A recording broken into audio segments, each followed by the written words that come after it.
ഈ വിശ്വാസങ്ങൾ, അതേപോലെ തന്നെ ഇബാദത്തുകൾ, ഇതൊക്കെ നമ്മൾ ചെയ്യുന്നത് എന്തിനാണ്? നമ്മുടെ ധാർമ്മികമായ മേഖല ശുദ്ധമാകാനാണ്, മനുഷ്യനായി ജീവിക്കാനാണ്. നിസ്കാരം തോന്നിവാസിയായി ജീവിക്കാതിരിക്കാനാണ്. നോമ്പ് നോൽക്കുന്നത് അതിനാണ്, ഹജ്ജിന് പോകുന്നത് അതിനാണ്, സക്കാത്ത് കൊടുക്കുന്നത് അതിനാണ്. ഈ ഇബാദത്തുകളൊക്കെ ചെയ്യുന്നത് എന്തിനാണ്? എനിക്ക് പരലോകത്ത് രക്ഷപ്പെടാനാണ്, മനുഷ്യനായി ജീവിക്കാനാണ്. ധാർമ്മികമായ മേഖലയുടെ ശുദ്ധീകരണത്തിന് വേണ്ടിയാണ് വിശുദ്ധ ഖുർആനിൻ്റെ വിളിയാളം. അതുകൊണ്ട് മനുഷ്യ സമൂഹത്തിൻ്റെ എല്ലാ പ്രശ്നങ്ങളും മനസ്സിലാക്കിയ റഹ്മാനായ റബ്ബ് സർവ്വ തിന്മകൾക്കും മനുഷ്യനെ പ്രേരിപ്പിക്കുന്ന അടിവേരെന്താണെന്ന് കണ്ടെത്തി. അത് കണ്ടെത്തിയിട്ട് അതിനെ വിരോധിക്കുകയാണ് ഇസ്ലാം ആദ്യം ചെയ്തത്.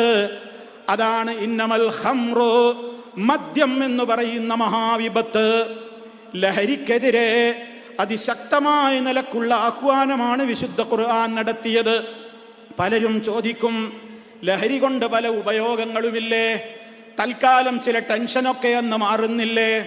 ഡിപ്പാർട്ട്മെന്റിന്, നമ്മുടെ കേരള ഗവൺമെന്റിന്, ഇന്ത്യ ഗവൺമെന്റിനൊക്കെ റവന്യൂ വരുന്നില്ലേ? ഒരുപാട് ചെത്ത് തൊഴിലാളികൾക്ക് തൊഴിൽ കിട്ടുന്നില്ലേ? ഒരുപാട് സെയിൽ ഉദ്യോഗസ്ഥന്മാർക്ക് സെയിൽസ്മാൻ ആകാനും സെയിൽസ് ഗേളാകാനും, അങ്ങനെ ആയിരക്കണക്കിന് കുടുംബങ്ങളുടെ വീട്ടിൽ തീപ്പുകയാനും ആ ഒരു ബിസിനസ് കാരണമാകുന്നില്ലേ? ശരിയാണ്, വിശുദ്ധ ഖുർആനും അതിനെ തള്ളിയിട്ടില്ല. യസ്അലൂനക അനിൽ ഖംരി വൽ മൈസിരി, ലഹരിയെ സംബന്ധിച്ചും ചൂതാട്ടത്തെ സംബന്ധിച്ചുമൊക്കെ അവർ നിന്നോട് ചോദിക്കുകയാണ്. നബിയെ പറഞ്ഞു കൊടുക്കൂ, ഫീഹിമാ ഇസ്മുൻ കബീർ, അതിൽ വലിയ തോതിലുള്ള അപകടങ്ങളാണുള്ളത്, അതിൽ വലിയ തോതിലുള്ള തെറ്റുകളാണുള്ളത്. അതേ അവസരത്തിൽ വമനാഫിഉ ലിന്നാസ്, ജനങ്ങൾക്ക് ചില്ലറ ചില ഉപകാരങ്ങളും അതിലുണ്ട് എന്നുള്ളത് നിഷേധിക്കാൻ പറ്റുന്ന കാര്യമല്ല, ശരി തന്നെയാണ്. പക്ഷേ അടുത്ത പോയിന്റിലേക്ക് ഇസ്ലാം കടന്നു. വഇസ്മുഹുമാ, എന്നാൽ അതിനുകൊണ്ട് കിട്ടുന്ന ഉപകാരങ്ങളെക്കാൾ അതുകൊണ്ട് സമൂഹത്തിലുണ്ടാകുന്ന ഉപദ്രവങ്ങളും കുറ്റങ്ങളുമാണ് അക്ബറു മിൻ നഫ്ഇഹിമാ, ഭീതിജനകമായ തോതിൽ അതിൻ്റെ റേഞ്ച് വളരെ വലുതാണ്. ഉപകാരത്തെക്കാൾ അതിൻ്റെ ഉപദ്രവം 1000 മടങ്ങാണ് ജനങ്ങളെ. അതുകൊണ്ട് അത്തരത്തിലുള്ള പൈശാചികമായ പ്രവർത്തനങ്ങൾ കാരണത്താൽ മാനവ സമൂഹം ഇവിടെ തകരാറിലാവുകയാണ്, ശത്രുത വളരുകയാണ്, കുഴപ്പങ്ങൾ വർദ്ധിക്കുകയാണ്. ആരാധിച്ച് മനുഷ്യനായി മാറി നല്ല ഒരു ജീവിയായി മുന്നോട്ട് പോകുന്ന അവസ്ഥക്ക് പകരം മൃഗങ്ങളെക്കാൾ അതപ്പതിച്ച ഒരവസ്ഥയിലേക്ക് അവനെ കൊണ്ടുചെന്നെത്തിക്കുന്നതാണ് മദ്യവും മറ്റു കാര്യങ്ങളും. അതുകൊണ്ട് ഫഹല്ലൻതും മുൻതഹൂൻ, നിങ്ങൾക്ക് അവസാനിപ്പിക്കാനായില്ലയോ? ഖുർആന്റെ വിളിയാളം, ആ വിളിയാളം ഇങ്ങനെ മദീനയുടെ തെരുവുകളിലൂടെ മുഴങ്ങി കേൾക്കുകയാണ്.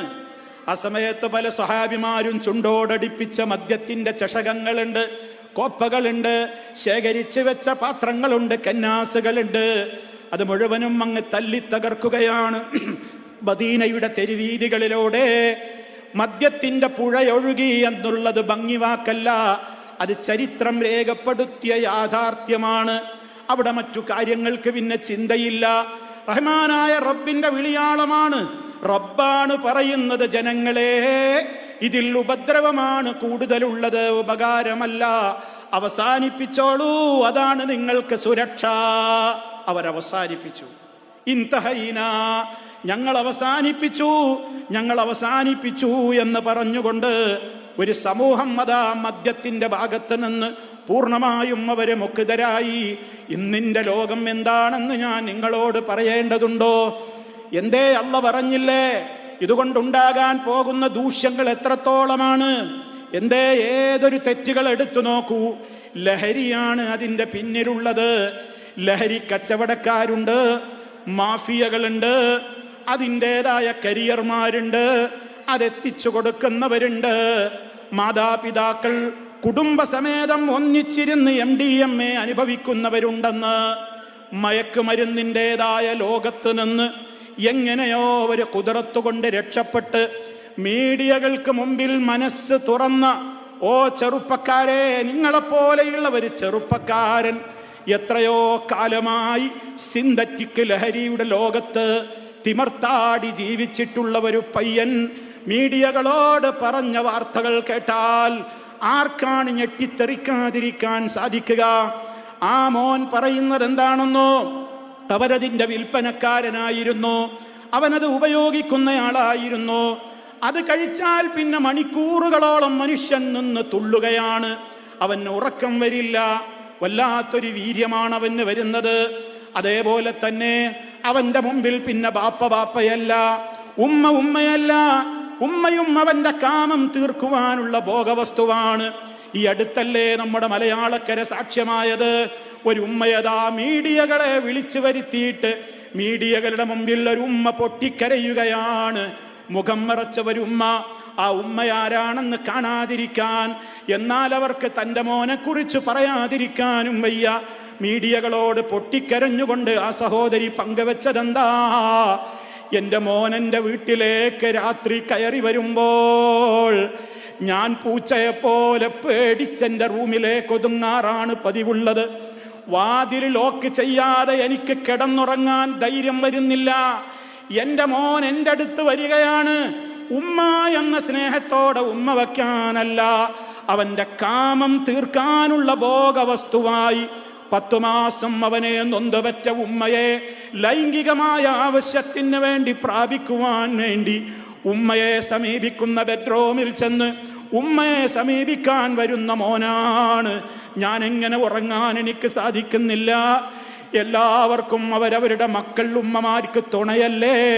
മറ്റുള്ളവരുടേതായ കാമനോട്ടങ്ങളില്ലെന്ന്, മറ്റുള്ളവരുടേതായ അക്രമങ്ങളില്ലെന്ന് ഒരു വീട്ടിൽ ആൺമക്കൾ ഉണ്ടെങ്കിൽ എന്തൊരു ധൈര്യമാണ് ഇന്നത്തെ ഉമ്മമാർക്ക്. പക്ഷേ ആ ധൈര്യത്തിൻ്റെ അവസ്ഥ പോലും നമ്മുടെ വീടുകളിൽ ആൺമക്കൾ ഉണ്ടെങ്കിൽ ഉമ്മമാര് പേടിക്കേണ്ടി വരുന്നു. എവിടേക്കാ ലോകത്തിൻ്റെ പോക്ക്? MDMA എന്ന് പറയുന്ന രാസലഹരി അടക്കമുള്ള സിന്തറ്റിക് ലഹരികളുടെ കുത്തൊഴുക്കാണ് നമ്മുടെ കേരളത്തിൽ വ്യാപിച്ചു കൊണ്ടിരിക്കുന്നത്. ഇന്നും നിങ്ങൾ കണ്ടില്ലേ, നമ്മുടെ സമുദായത്തിലെ അംഗങ്ങളാണ് ഇതിൻ്റെയൊക്കെ പലപ്പോഴും മുമ്പിലുള്ളത്. ഇന്നും നിങ്ങൾ വായിച്ചില്ലേ, നമ്മുടെ ഈ സമുദായത്തിലെ ഒരു മെമ്പർ, ഒരു മുസ്ലിം പേരുള്ള മാപ്പിള ചെറുക്കൻ, അയാളെ അതാ MDMAയുമായി പോലീസ് വളയുകയാണ്. പോലീസിന്റെ പിടുത്തത്തിൽ പെടാതിരിക്കാൻ എത്രയും പെട്ടെന്ന് അയാൾ തൻ്റെ കയ്യിൽ അയാൾ വിൽപ്പനയ്ക്ക് വേണ്ടി സൂക്ഷിച്ചു വെച്ചിട്ടുള്ള 2 പാക്കറ്റ് MDMA അയാൾ പെട്ടെന്നങ്ങ് വിഴുങ്ങുകയാണ്. വിഴുങ്ങി എന്ന് മാത്രമല്ല, പോലീസുകാർ കൊണ്ടുപോയി പരിശോധനയ്ക്ക് വേണ്ടി അയാളുടെ വയറ്റിൽ നിന്ന് സ്കാനിങ്ങിലൂടെ സാധനം കണ്ടെത്തി.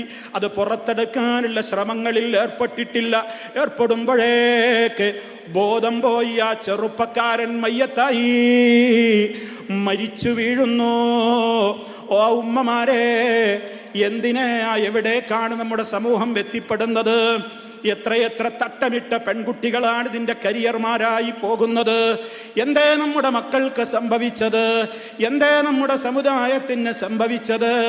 പരിശുദ്ധ ഖുർആൻ മാനവ സമൂഹത്തെ വിളിച്ചുകൊണ്ട് ഇത് നിങ്ങൾക്ക് അവസാനിപ്പിക്കാനായില്ലേ എന്ന് വിളിച്ചു പറഞ്ഞത് ഒരു പ്രത്യേക രാത്രിയിലോ ഒരു പകലിലോ അങ്ങ് പറഞ്ഞതല്ല. മറിച്ച് ആ വിളിച്ച് പറയുന്നതിൻ്റെ മുമ്പേ റബ്ബൊരു കാര്യം വിളിച്ചു പറഞ്ഞാൽ അത് സ്വീകരിക്കാൻ മാത്രമുള്ള ഒരു ഈമാനികമായ മാനസികമായ അവസ്ഥയും റബ്ബിനെ കുറിച്ചുള്ള പേടിയും പരലോകത്തെക്കുറിച്ചുള്ള ഭയവുമൊക്കെ പഠിപ്പിക്കപ്പെട്ട ഒരു സമൂഹത്തോടാണ് അള്ളാഹ് നിങ്ങൾക്ക് അവസാനിപ്പിക്കാനായില്ലേ എന്ന് ചോദിച്ചപ്പോൾ അവരവസാനിപ്പിച്ചത്. ഇവിടെയാണ് നമ്മൾ പരിഹാരം കാണേണ്ടത്.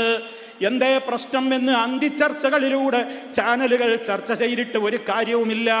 പ്രശ്നങ്ങൾ എല്ലാവർക്കും പറയാൻ എളുപ്പമാണ്, പക്ഷേ പരിഹാരമുണ്ടോ?